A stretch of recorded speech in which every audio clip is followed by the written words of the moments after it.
अथ शिवपञ्चाक्षरस्तोत्रम्।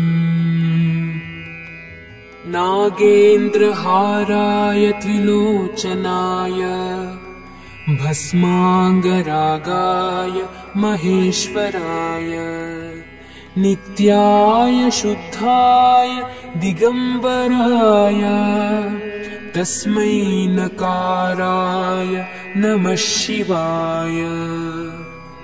मन्दाकिनी सलिलचन्दनचर्चिताय नन्दीश्वर प्रमथनाथ महेश्वराय मन्दारमुख्य बहुपुष्पसुपूजिताय तस्मै मकाराय नमः शिवाय।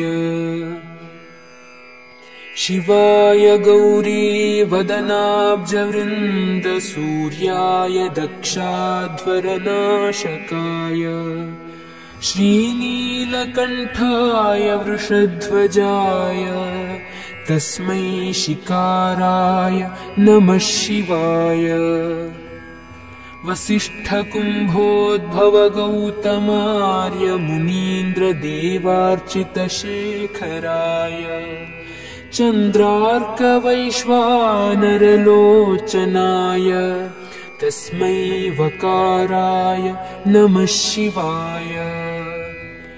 यक्षस्वरूपाय जटाधराय पिनाकहस्ताय सनातनाय दिव्याय देवाय दिगम्बराय तस्मै यकाराय नमः शिवाय।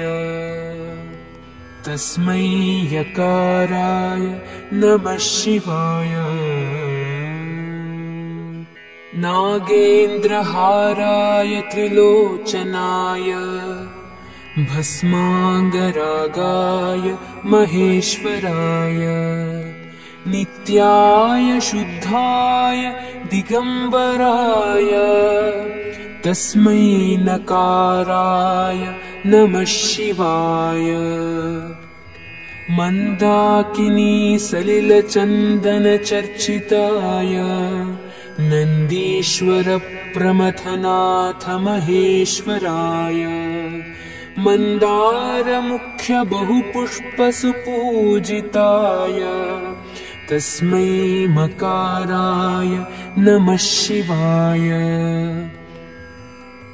शिवाय गौरीवदनाब्जवृन्दसूर्याय दक्षाध्वरनाशकाय श्रीनीलकण्ठाय वृषध्वजाय तस्मै शिकाराय नमः शिवाय। वसिष्ठकुम्भोद्भवगौतमार्य मुनीन्द्रदेवार्चितशेखराय चन्द्रार्कवैश्वानरलोचनाय तस्मै वकाराय नमः शिवाय।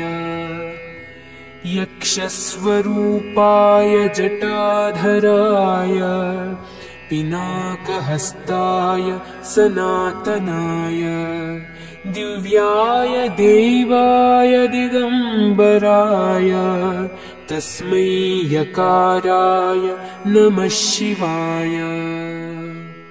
तस्मै यकाराय नमः शिवाय।